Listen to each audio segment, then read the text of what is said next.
right. So let's get into our final four picks, guys. Who wants to go first? Fanta, That's a hell of a thing just to kind of throw it on you.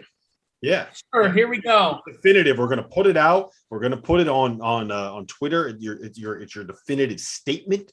We are tying your ability to say that you are a basketball analyst into picking these final four teams. So, T.O., it's a ton of pressure, man. A lot of pressure. A lot of. I know you played some high-level basketball in your life. I did. Nothing has ever been more pressure-packed than this moment right here. So, all right, give me Gonzaga right off the bat. Okay. I want to pick Texas. There's just so many moving pieces. So give me Gonzaga, Texas. There's going to be a team from the SEC there. I disagree with that. There's got to be. You think they might Big Ten it, huh? Yeah, I just don't think that there's a national champion in that conference this year. Man, this is hard. UCLA. Go ahead and give me UCLA because they have so much. Peyton Watson, Miles Johnson, those two additions are going to be huge. So I got Gonzaga, Texas, UCLA, and you got to do it. You got to do it. You're committed now. You have to pick an SEC team. It just means more. Who are you going with? Give me Arkansas. Oh, give me Arkansas. The must bus is fired up and ready to go. Must bus. The must bus. No, in all seriousness, Arkansas, I didn't do I can't this is against the rules. Give me Purdue. Okay. You can do Purdue. Can I get 5 for 4? Can I get 5 for 4? T.O.'s like, he's just gonna name the entire top 25. It's funny too, because I kind of want to throw Auburn in there. Take Auburn. Hey, look, we're gonna go to Fanta. T.O., you make a decision, and we'll come back. Yeah, come back to me. So come back. Go to Fanta. T.O., you make a decision, and come back. Michigan. I'm gonna go with Michigan. Getting back to the Final Four. Juwan Howard, I think, has done an incredible job. They do have a lot of new pieces. They have some moving pieces and parts here, but I like that transfer that they brought in from Coastal Carolina, and I think that Hunter Dickinson is going to only be even better. And my goodness, that's saying something. Eli Brooks should be in a good place. I like the Wolverines.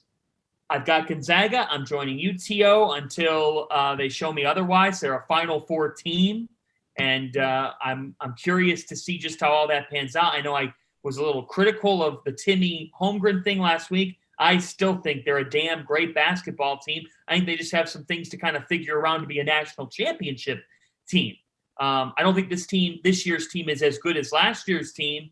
I think last year's team also ran into an absolute buzzsaw at the time in Baylor. I've got Gonzaga going back to the Final Four. Then I've got Texas. I go against you on that because I think while there's so many moving pieces and parts, there is one constant, and that one constant is Chris Beard. When Chris Beard is on the sidelines, you're going to win a lot of basketball games. That team is too talented to not make the Elite Eight. I mean it. I look at Texas. I see a team that absolutely should play for a regional final. They're just so loaded from top to bottom. And maybe it's because we just got off the preview with Dana O'Neill, I'm taking Villanova to be that fourth Final Four team. Ooh. I think Justin Moore could be Josh Hart-esque here this season for the Villanova Wildcats. Justin Moore is going to be a superstar. Jermaine Samuels, another year of this guy. He's a pro. Maybe not a guy that you think of like NBA draft, but he's a pro in the way that he plays the game. The way that he plays the game. Does every little thing right. He covers up so much space for Villanova. And at point guard, Mr. Gillespie manages the game. Villanova was in the Sweet 16 without Colin Gillespie. I don't care who they played. They were in the second weekend. I think they go a little further this year. I think they find a way to make the Final Four. All right, so I don't actually hate some of the picks that you guys have made. I think Texas is a good one. I have Gonzaga as one of the teams in my Final Four. I think that one's pretty obvious. We talk about all the big guys, but I just want to mention Andrew Nembhard is back. They added Razir Bolton, and Nolan Hickman, I think, is going to come in and be a guy that surprises a lot of people. There are really good players in their backcourt, and they have two All-Americans in their front court. That's a very good basketball team. Hunter Salas, too. Yep. He's going to be really good, too. Number two, on my list of Final Four teams is UCLA. I've been high on them all season long. I could put together a pretty coherent argument saying that they are the best team in college basketball this year. I think their wing trio is as good as anybody. I think Miles Johnson is a difference maker. And Tiger Campbell, we've talked about this before on the show.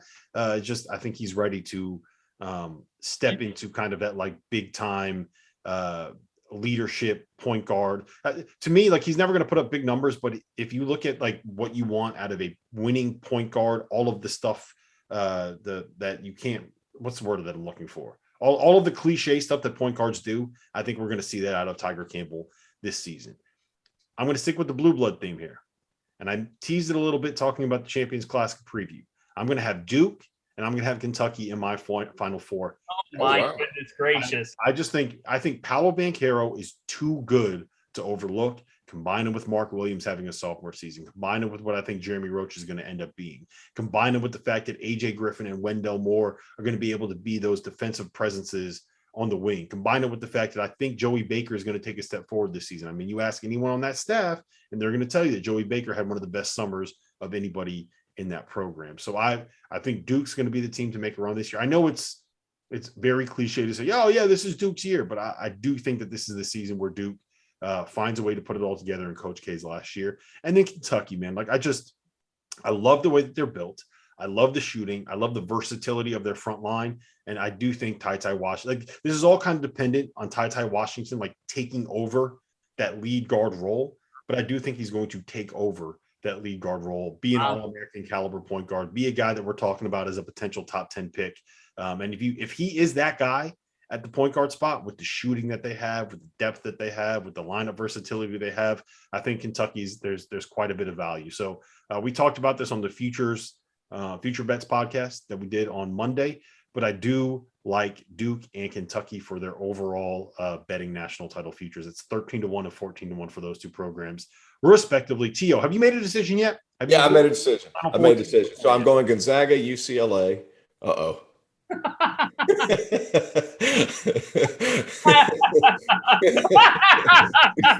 Let's go. This is high. This is high level. This is awesome. All right, keep it going. Keep it going. Right. That's the best thing that has ever happened on this show. That is margin. You made your mind up and you go, I have. We go to color bars. Right. Go ahead, Tio. Keep it going. Let's go Gonzaga, UCLA. For all the same reasons you just said. Give me Purdue. I think everybody's harping on their shooting. I think they have a lot. I think they have enough. They don't have to have a ton. They have enough. And I have so much faith in Coach Painter. Zach Ivy's obviously been great. Travion Williams is down there too. Brandon Newman is a good player. Sasha Stefanovic is a good shooter. Like they've got guys around it and they really know how to play. And I think Purdue's just going to be able to guard. So give me Purdue. And I kind of flipped. I love the must bus, but I'm not going to must bus. I'm going to go Auburn. I think Walker Kessler, Jabari Smith, super talented, super athletic bigs that are going to be able to – they might not win the SEC. That's the crazy part, but they might still make it to the Final Four. Just because I think matchups obviously play a huge role, and I have a lot of faith in Bruce Pearl when it comes to his on-the-court coaching. I think he's excellent. Then they have a guy named Alan Flanagan, who is a bucket, who is really, really good, so he could be your go-to scorer. And they struggled with point guard play last year, but they added 3 transfers in the offseason. Surely to God, one of them will be serviceable.